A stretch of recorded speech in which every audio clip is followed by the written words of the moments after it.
ವಿಜ್ಞಾನ ಲೋಕ ಈ ದಿನ ಹೊಸದೊಂದು ಮೈಲಿಗಲ್ಲಿಗೆ ಸಾಕ್ಷಿಯಾಗಿದೆ.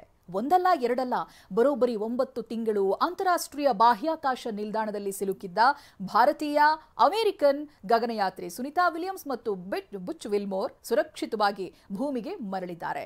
ನಾಸಾ ಹೇಳಿದ್ದ ಸಮಯದಂತೆ ನಿಖರವಾಗಿ ಭಾರತೀಯ ಕಾಲಮಾನ ನಸುಕಿನ ಜಾವ 3:27ಕ್ಕೆ ಲ್ಯಾಂಡ್ ಆಗಿದ್ದಾರೆ. ಗಗನದಿಂದ ಭೂಮಿಗೆ ಮರಳಿದ ಈ ಮಹಾಪಯಣ ಹೇಗಿತ್ತು? ಈ ಕುರಿತ ಇಂಟ್ರೆಸ್ಟಿಂಗ್ ವರದಿ ಇಲ್ಲಿದೆ ನೋಡಿ.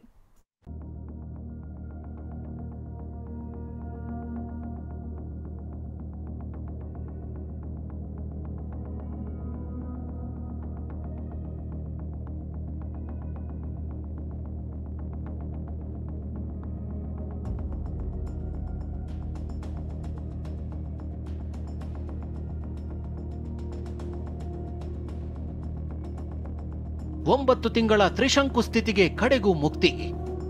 ಇದು ಬಾಹ್ಯಾಕಾಶ ವಿಜ್ಞಾನದ ಲೋಕದಲ್ಲಿ ಸುವರ್ಣಾಕ್ಷರಗಳಲ್ಲಿ ಬರೆದಿಡುವಂತಹ ಕ್ಷಣ. ಭಾರತಕ್ಕೆ ಕೀರ್ತಿ ಪತಾಕೆ ಹಾರುವಂತಹ ಸಂದರ್ಭ.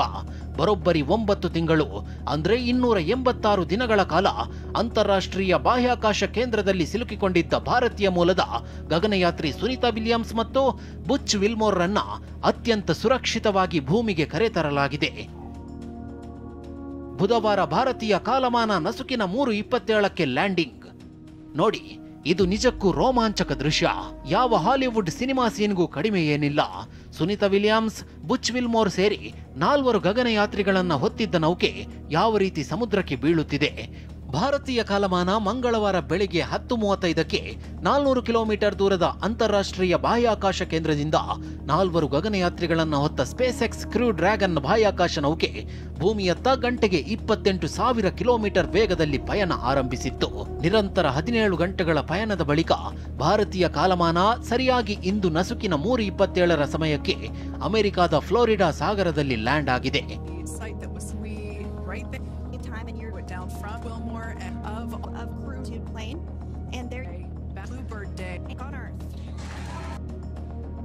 ಸಮಯ ಬೆಳಗ್ಗೆ 3:27. 4 ಪ್ಯಾರಾಚೂಟ್ ಓಪನ್. ಸೇಫ್ ಆಗಿ ಸಮುದ್ರಕ್ಕೆ ನೌಕೆ ಲ್ಯಾಂಡಿಂಗ್. ಅದ್ಭುತ ದೃಶ್ಯ. SpaceX dragon spacecraft the crew 9 ಭೂಮಿಯ ಗುರುತ್ವಾಕರ್ಷಣೆಗೆ ಒಳಪಡುತ್ತಿದ್ದಂತೆ ಗಂಟೆಗೆ 28,000 ಕಿಲೋಮೀಟರ್ ವೇಗದಲ್ಲಿ ಚಲಿಸುತ್ತಿದ್ದ ನೌಕೆ ತನ್ನ ವೇಗವನ್ನ 20 ಕಿಲೋಮೀಟರ್ಗೆ ಇಳಿಸಿಕೊಂಡಿತ್ತು. ನಂತರ ಕ್ಷಣ ಕ್ಷಣಕ್ಕೂ ಅದರ ವೇಗ ಕಡಿಮೆಯಾಗತೊಡಗಿತ್ತು. ನೌಕೆ ಸಮುದ್ರದತ್ತ ಧಾವಿಸುವಾಗ ಪ್ಯಾರಾಚೂಟ್ಗಳು ತೆರೆದುಕೊಂಡು ಮೊದಲಿಗೆ ಸ್ಪೇಸ್ ಎಕ್ಸ್ ಡ್ರ್ಯಾಗನ್ ನೌಕೆಯನ್ನ ಸ್ಥಿರಗೊಳಿಸಲು 2 ಡ್ರೋಗ್ ಪ್ಯಾರಾಚೂಟ್ಗಳನ್ನ ತೆರೆಯಲಾಯಿತು. ಆನಂತರ ಲ್ಯಾಂಡಿಂಗ್ ಆಗಲೆಂದು ನೌಕೆಯ ವೇಗ ಮತ್ತಷ್ಟು ಕಡಿಮೆ ಮಾಡಲು ಎಲ್ಲ 4 ಪ್ಯಾರಾಚೂಟ್ಗಳನ್ನ ತೆರೆಯಲಾಯಿತು. ಇನ್ನೇನು ಭೂಮಿಯನ್ನ ಸ್ಪರ್ಶಿಸುವ ಸುಳಿವು ಸಿಕ್ತಿದ್ದಂತೆ ನೌಕೆಯೊಳಗೆ ಕುಳಿತಿದ್ದ ಸುನಿತಾ ವಿಲಿಯಮ್ಸ್ ಸೇರಿ 4 ಗಗನಯಾತ್ರಿಗಳ ಮುಖದಲ್ಲಿ ಮಂದಹಾಸ ಮೂಡಿತ್ತು.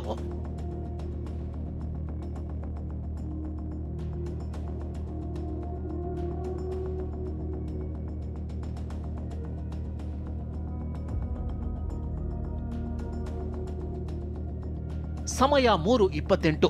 ಕ್ರೂ 9 ಸೇಫ್ ಲ್ಯಾಂಡಿಂಗ್. 4 ಪ್ಯಾರಾಚೂಟ್ಗಳು ತೆರೆದುಕೊಂಡ 1 ನಿಮಿಷದ ಅಂತರದಲ್ಲಿ ನೌಕೆ ಸಮುದ್ರಕ್ಕೆ ಅತ್ಯಂತ ನಯವಾಗಿ ಸುರಕ್ಷಿತವಾಗಿ ಅಪ್ಪಳಿಸಿತು. ಸಮುದ್ರಕ್ಕೆ ಬೀಳ್ತಿದ್ದಂತೆ ಸ್ಪೇಸ್ ಎಕ್ಸ್ ಕ್ರೂನ ಕ್ಯಾಪ್ಸುಲ್ ತೇಲಲು ಪ್ರಾರಂಭಿಸಿತು. ಸಮಯ ಬೆಳಗ್ಗೆ 3:32. 4 ಬೋಟ್ಗಳಲ್ಲಿ ಎಂಟ್ರಿ ಕೊಟ್ಟ ಅಮೆರಿಕಾದ ನೌಕಾಪಡೆ. ಸುನಿತಾ ವಿಲಿಯಮ್ಸ್ ಸೇರಿ 4 ಗಗನಯಾತ್ರಿಗಳಿದ್ದ ನೌಕೆಯ ಕ್ಯಾಪ್ಸುಲ್ ಸಮುದ್ರದಲ್ಲಿ ಬಿದ್ದು ತೇಲ್ತಿದ್ದಂತೆ ಕೆಲವೇ ಕ್ಷಣಗಳಲ್ಲಿ 3 ಬೋಟ್ಗಳಲ್ಲಿ ಅಮೆರಿಕ ನೌಕಾಪಡೆ ಎಂಟ್ರಿ ಕೊಟ್ಟಿತ್ತು. ಇದೇ ವೇಳೆ ಈಗಾಗಲೇ ಸಿದ್ಧವಾಗಿ ನಿಂತಿದ್ದ ಸ್ಪೇಸ್ ಎಕ್ಸ್ನ ರಿಕವರಿ ಶಿಪ್ ಕೂಡ ಸ್ಥಳಕ್ಕೆ ಧಾವಿಸಿತ್ತು. ರೋಪ್ಗಳನ್ನ ಕಟ್ಟಿ ಗಗನಯಾತ್ರಿಗಳಿದ್ದ ಕ್ಯಾಪ್ಸುಲ್ ಹಡಗಿಗೆ ಶಿಫ್ಟ್. ಕ್ಯಾಪ್ಸುಲ್ನಿಂದ ಹೊರಬರ್ತಿದ್ದಂತೆ ಕೈ ಬೀಸಿದ ಸುನಿತಾ ವಿಲಿಯಮ್ಸ್. ನಂತರ ನೌಕಾಪಡೆ ಸಿಬ್ಬಂದಿ ಮೊದಲಿಗೆ ಗಗನಯಾತ್ರಿಗಳಿದ್ದ ಕ್ಯಾಪ್ಸುಲ್ ನಿಯಂತ್ರಣಕ್ಕೆ ರೋಪ್ಗಳಿಂದ ಕಟ್ಟಿ ಹಡಗಿನ ಬಳಿಗೆ ಎಳೆದೊಯ್ದ್ರು. ಬಳಿಕ ಅತ್ಯಂತ ನಾಜೂಕಾಗಿ ಕ್ಯಾಪ್ಸುಲ್ ಅನ್ನ ಹಡಗಿಗೆ ಶಿಫ್ಟ್ ಮಾಡಿದ್ರು.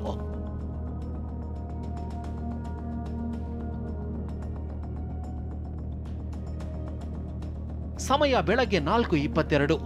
ನೌಕೆಯಿಂದ ಹೊರಬಂದ ಸುನೀತಾ. ಬೆಳಗ್ಗೆ 4:22ರ ಸಮಯ ಅತ್ಯಂತ ಅವಿಸ್ಮರಣೀಯ ಕ್ಷಣಕ್ಕೆ ಕಾರಣವಾಯಿತು. ಯಾಕಂದ್ರೆ 3ನೇಯದಾಗಿ ಸುನಿತಾ ವಿಲಿಯಮ್ಸ್ರನ್ನ ಹೊರಗೆ ಕರೆತರಲಾಯಿತು. 4 ನೌಕಾ ಸಿಬ್ಬಂದಿ ಸುನಿತಾರನ್ನ ಎತ್ತಿಕೊಂಡು ವೀಲ್ ಚೇರ್ ಮೇಲೆ ಕೂರಿಸಿದ್ರು. ಬರೋಬ್ಬರಿ 9 ತಿಂಗಳ ಬಳಿಕ ಭೂಮಿಗೆ ಬಂದ ಸುನಿತಾರ ಸಂತಸಕ್ಕೆ ಪಾರವೇ ಇರಲಿಲ್ಲ. ಎದ್ದು ನಿಲ್ಲಲು ಆಗದ ಸುನೀತಾ ಕುಳಿತಲ್ಲೇ ನಗುಮೊಗದೊಂದಿಗೆ ಕೈ ಬೀಸಿ ಸಂಭ್ರಮ ವ್ಯಕ್ತಪಡಿಸಿದ್ರು. ಕೊನೆಯದಾಗಿ ಸುನೀತಾ ಜೊತೆಗಿದ್ದ ಮತ್ತೊಬ್ಬ ಗಗನಯಾತ್ರಿ ಬುಚ್ ವಿಲ್ಮರ್ ರನ್ನ ಹೊರಗೆ ತರಲಾಯಿತು. ಈ ಎಲ್ಲ ಪ್ರಕ್ರಿಯೆಗಳು ನಸುಕಿನ 3:28ಕ್ಕೆ ಶುರುವಾಗಿ 4:27ರ ಸುಮಾರಿಗೆ ಮುಕ್ತಾಯಗೊಂಡಿತು.